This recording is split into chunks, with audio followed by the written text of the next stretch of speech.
গ্রীষ্মপ্রধান দেশে আমাদের একটাই সমস্যা, রোদে ট্যান হয়ে যাচ্ছে, কালো ছোপ, ব্ল্যাক হেডস, কুনুই কালো হয়ে যাচ্ছে এবং আন্ডার আর্মসও কালো হয়ে যাচ্ছে। আজকে তোমাদের সাথে এমন একটা রেমেডি শেয়ার করব যেটা মাত্র 3টি উপকরণ দিয়ে বাড়িতে বানিয়ে ফেলতে পারবে। গ্রীষ্মকালের জন্য এই প্যাকটা তো একদম উপযোগী, তোমরা যে কোনো জায়গায় এই প্যাকটা ব্যবহার করতে পারবে। কিভাবে বানাচ্ছি জানতে হলে পুরো ভিডিওটা শেষ পর্যন্ত ব্যবহার করার 15 দিনের মধ্যেই কিন্তু তুমি এই ফল পাবে। Let's start this video. রেমেডিটা তৈরি করার জন্য প্রথমে একটা পরিষ্কার বাটি নিয়ে নেবে। এখানে আমি দিয়ে দিচ্ছি 2 টেবিল চামচ মতো চালের গুঁড়ো।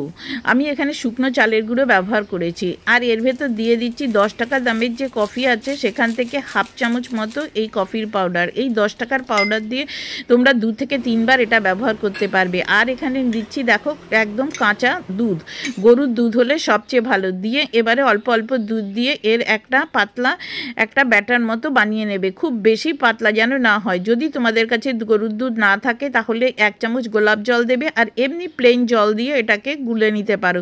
তবে দুধ দিয়ে বানালে এই ফেসের এই প্যাকের উপকারিতা কিন্তু অনেক গুণ বেড়ে যাবে।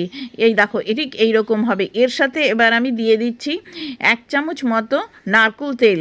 এই নারকেল তেলটা অবশ্যই দেবে। আমাদের যখন এটাকে স্ক্রাবিং করব তখন আমাদের স্কিনটা অনেক ড্রাই হয়ে যাবে। নারকেল তেল দিলে সেই ময়েশ্চারটা কিন্তু ধরে রাখতে সাহায্য করবে।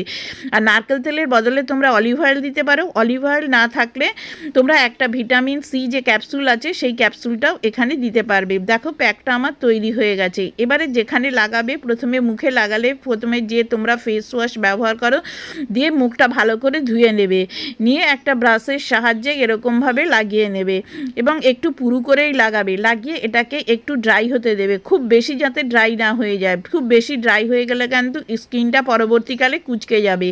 আর এই প্যাকটা তৈরি করে তোমরা মিনিমাম 5 মিনিট মতো রেখে দেবে। যেহেতু আমি এটা শুকনো চালের গুঁড়ো ব্যবহার করেছি, এখানে একটুখানি খসখসে মতো থাকে, তোমরা মুখে যখন স্ক্র্যাব করবে তখন কিন্তু তোমাদের ইচিং হতে পারে। এবারে দেখো এটাকে আমি 2 থেকে 3 মিনিট মতো রেখেছি, বেশিক্ষণ রাখিনি যেহেতু আমি ভিডিও করছি। এবারে হাতটা একটু ভিজিয়ে নিয়ে ঠিক এরকম সার্কুলার মুভমেন্টে এরকমভাবে এটাকে স্ক্র্যাব করে নেবে। যেখানে তোমার মনে হবে বেশি নোংরা আছে, সাধারণত এরকম আঙুলের এই খাঁজে এরকমভাবে নোংরাগুলো থাকে, সেখানে একটু হালকা হাতে এরকমভাবে রাব করে দেবে।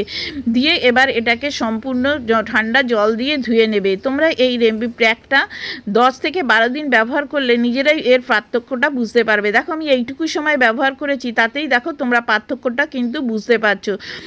রেমেডিটা বা ভিডিওটা তোমাদের কেমন লাগলো তা কিন্তু অবশ্যই আমাকে কমেন্ট করে জানালেও, ভালো লাগলে সাবস্ক্রাইব করে বন্ধু হয়ে যেও। Thank you.